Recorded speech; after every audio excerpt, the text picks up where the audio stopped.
And we may or may not jump right to, well, do I recognize the manufacturer? Do I feel like I have trust with them? Are they reputable? And then eventually we get to, well, how does my animal like this food? Those are all the kinds of criteria that we would use. But quite frankly, the animal, first and foremost, says, does it smell like something I'd like to eat? And am I going to eat it? And then are they going to eat it adequately enough to maintain their body weight? That's the next criteria that we have to examine. And that's done through a feeding trial, in-house. Check it out, you offer it to them, you see how well they do. And if they do well enough, then you keep on feeding it.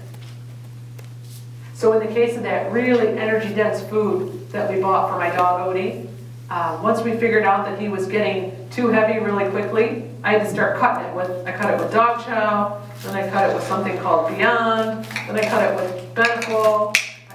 I started cutting it with all kinds of foods, just so that he would trim up a little bit. And so that was an ongoing dietary trial for several months, actually. So he loved that food. Of course, it was very tasty. 2 of those bags cost $40. Those are 6-pound bags. 2 of those together. Free shipping, but still, it was too much. It was way too much money. So I tried to make it last for as long as I could. But well, here's what I know. I know just enough to be dangerous. I know that there are lots of foods available in the grocery store, in places like Kroger and Walmart and Target. I know that there are lots of reasonably fine foods for an adult dog like Odie, who's neutered. And so we just don't need a lot of protein and a lot of fat. All right, that prompt any questions? On that bag that you created, is there a way to limit percentages and things for people who don't know anything about food and they're like, I'm going to give them 100% protein and nothing else?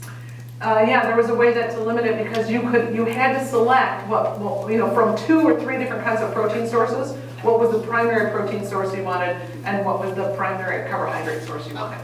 And you could also, I don't know if you notice on the label, it says something about grain-free. So you could choose, do you want to go the grain-free route? And I thought, well, yeah, I want to see what that label looks like. So I just chose grain-free. But I don't really care about grain-free.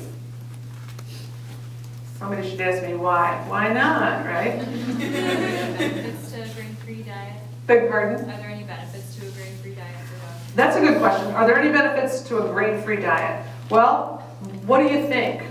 What's the marketing message around a grain-free diet? Are grains harder to digest? Are grains harder to digest? No, they're not. Especially the way that they're put all together in these commercially prepared foods. They're not any harder to digest.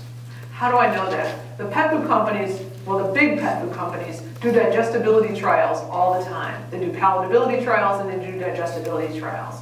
And some of them do digestibility trials only with beagles. And that makes me suspicious because a beagle has a cast iron stomach, right? So they can handle anything, yeah. But some companies do digestibility trials with Irish setters and German shepherds and also some Labradors, and they kind of get a mix. And so they get a range of understanding how digestible is this combination of ingredients going to be versus this combination. The thing that you need to appreciate is that, and you probably already know this, right? Why are carbohydrates in pet food? Because they're a very inexpensive source of energy. That's why they're there. And it also happens that from the human food industry, we've got a lot of byproduct. So, right, so we've got all this stuff. How do we use it? Well, let's put it over here and feed it to the animals. That's how we come to have poultry byproducts and different kinds of processed ingredients in our pet food. Does that make them bad? No, it doesn't. It just means that the nutritionists in these pet food companies, and there are a lot of them, they need to pay attention to the quality of individual ingredients so that they can match up what are the nutrient requirements for this growing puppy or this growing kitten or this adult, at maintenance needs. So back to that idea of carbohydrates. There are roughly, in a typical over-the-counter dog food, there are roughly somewhere between 25 and 35% of the calories as carbohydrates. Okay, that's going to be more, sometimes it's 40, sometimes it's 45%, but it's not typically 50% of a dog food that's going to be carbohydrate.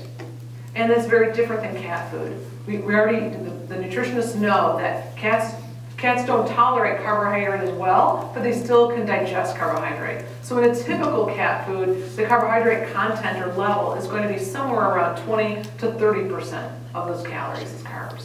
All right, and all the rest is going to be mostly protein and a little bit of fat.